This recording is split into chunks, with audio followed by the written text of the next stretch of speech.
Dealing with other people is so important yet easily overseen. In this video, we're going to go through a couple of concepts and techniques that can help you improve your communication with others, leading to better personal and professional results. Hey guys, welcome back to the channel. In this video, we're going to speak about something different than usual, which is a topic that I've started picking up recently as a result of two recent experiences. So let me tell you a little bit about these two experiences that will be a good introduction into the topic. So the first one was my last few months at Tier, the company in which I used to work. I had changed team, and in this new team in which I was fundamentally disagreeing with most of the decision made by senior management in our team. The way in which I approached this was entering in a very direct conflict with some of my managers and generally being very critical about the majority of the points that they were making. As a result of that, instead of being able to convince my team leads into changing the strategy or doing things differently, I just ended up being less appreciated by many of the other colleagues that thought I was a bit annoying as a person because I was always so critical. The second experience, which also was very interesting, was an incubation program, startup incubation program that I did here in Barcelona about a month ago. So the first week we were a bunch of participants, like 30 participants, which were supposed to meet each other, and we had a couple of minutes conversation with each other, at the end of which we were asked to rate all the other participants with a grade from 1 to 5. At the end of the week, once again, we had to rate people from 1 to 5. And what I've realized is that for the majority of people, I fundamentally, in the arch of only 1 week, changed completely the grade and the perception I had about them. Consequently, I sort of realized how difficult it is to label people correctly at first glance. Secondly, in this first week of incubation program, because everyone was new to everyone, there was this type of atmosphere that you can probably remember thinking of the first week of high school. Everyone is trying to get to know each other, and everyone wants to sort of be kind with others, speak about something that they've done, present themselves for school or whatever. And what I've realized is that myself, as much as the majority of people, tend to make point primarily about themselves. So often case in a conversation, one speak about his own experiences, his own points of view, his own criticism towards something, and so on and so forth. And very rarely people actually do ask a question that are like genuinely interested in the other person's point of view. Or at least that was my perception during this first week. As a sort of putting those two things together, I sort of realized that it would have been interesting to explore a little bit more the topic of collaboration and what are sort of the findings that I think can be very applicable for other people as well. Let me start though by saying that I'm by no means an expert in any of these topics, and in fact the only thing that I did was watching two masterclasses, one by Daniel Pink called Sales and Persuasion, and a second one called Negotiation by Chris Voss. And then aside of that, I read a book called How to Win Friends and Influence People by Dale Carnegie. It's a very famous book that you probably can find a PDF online, or there is even an audiobook on YouTube for free.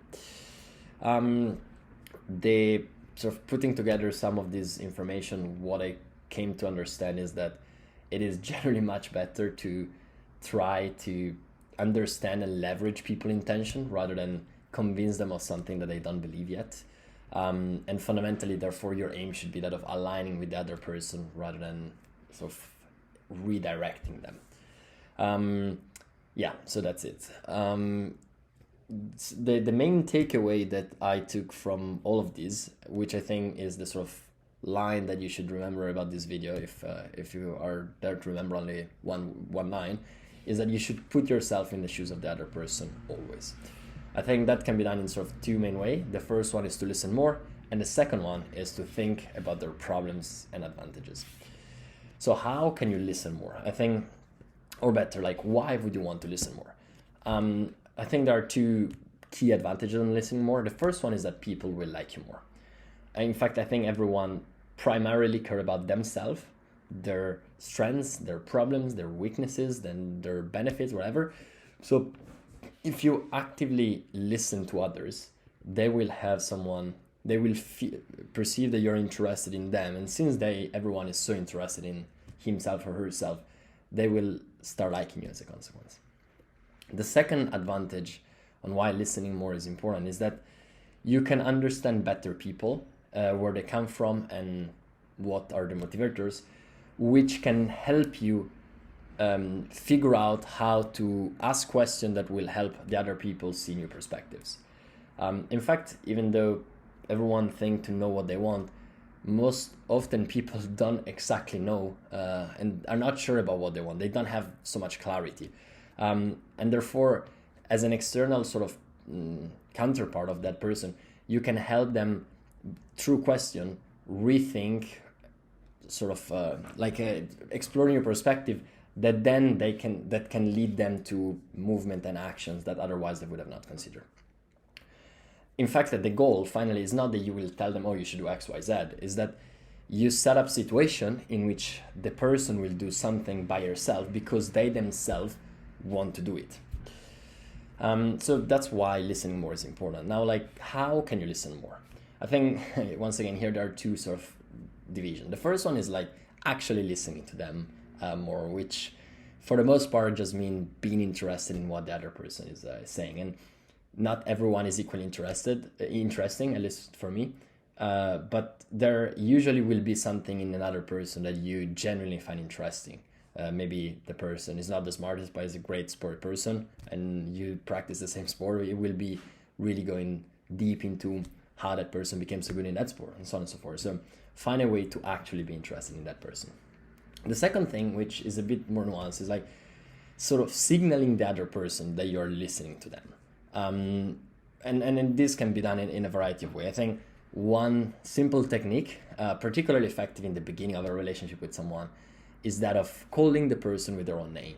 Even though that's kind of obvious, if someone else will remember your name after only one encounter, and you will generally be sort of liking that person, and you will at least know that this person recognizes you and know who you are, which will make you genuinely like that person as well. So that's a sort of quick tip that is generally easy to implement. The second thing, which is probably much more comprehensive and you can use it a little bit more at scale, is that of mirroring people. And mirroring people can be done in different ways. There is a sort of verbal way and there is a physical way. So verbally means repeating the words that the other person is saying. So if someone says something like, oh, yesterday I had such a terrible day because it was raining so much, you can say, oh, terrible day. Was it really raining that much? In that way, the person, like, because you're repeating the same words, the person for sure will feel listened to because you actually exactly repeated what she said or he said. And as a consequence, they will feel heard and they will sort of generally feel listened by you. So that's the first sort of way. The second one is that of physical mirroring someone else, which means that if the person at a certain point start, let's say, crossing their arm, little bit later they've done it, you will sort of naturally try to do the same. And so this will not only, like, the other person most likely will not even notice that you're doing it, even though for you might be kind of obvious at the beginning, and you might want to practice just before start doing this cue when other people are doing it. So the other person will not realize it, but at the same time, they will feel like you're listening to them. And for you will be also valuable because you are gonna sort of understand a little bit more the other person by even mimicking how they feel. So if you're gonna be like this, you're gonna feel some of the uncomfortable position that the other person is in, and so on and so forth. And so this was what sort of relate to the listen more bucket. The second thing is, I think, in terms of the other person advantages or problems. And instead of giving us like a variety of points, I'm just gonna make an example that is a conversation that I had with a good friend of mine about last week. So this friend of mine is working for the same company for about 4 months and never asked for a raise, and right now he's in a position in which his salary is much lower than all the alternatives that he would have outside of his workplace. He was thinking about going to his manager and demand for a raise. And I was suggesting him, okay, well, given that you're not really liking this negotiation part, let's try to do it once you and I here in a bar, so that at least when you're gonna go to ask with him, you have a little bit of an idea on how to ask for the raise and stuff. And so what basically he said was, hey, listen, I would like a raise because I never asked for one, and I think it's I do good work, la la la la. And I mean, like it was not terrible, but in the end, like the problem is that on the other person, so on the manager of my friend, there would be no clear reason on why you should have this person rather than find a new one. On the other hand, what I suggested him, and this was once again based on the sort of resources that I shared with you earlier, was to try to focus a little bit on the advantages that his manager have. So this friend of mine, for example, is someone that very easily and very well understand what are the deliverable, and he work in a creative field, so the deliverable can be quite difficult to understand if you haven't worked long enough for a person. So I would say, okay, maybe in the way you should frame it to your manager, to your manager, and saying, listen, working together has been great, and I'm like, I think for you it's also very nice that I can straight away understand what are all the things that you're asking me to do without you needing to double check or to explain me a second time. I really much enjoyed working with you, but right now I'm getting so many outside opportunities that I'm really reconsidering the my time here. And in fact, aside of this job, I have plenty of opportunities that are paying me so much more, and I know that this would led you to find another a replacement for me, which would be time consuming and stuff, but I would wondering if there is any opportunity for you to give me a raise or something like this. In this way, the manager would have the opportunity to feel from his own point of view that, okay, well, if this person goes away, I need to find a new person, I need to onboard a new person. That new person might not be good in understanding what are the deliverable and so on and so forth.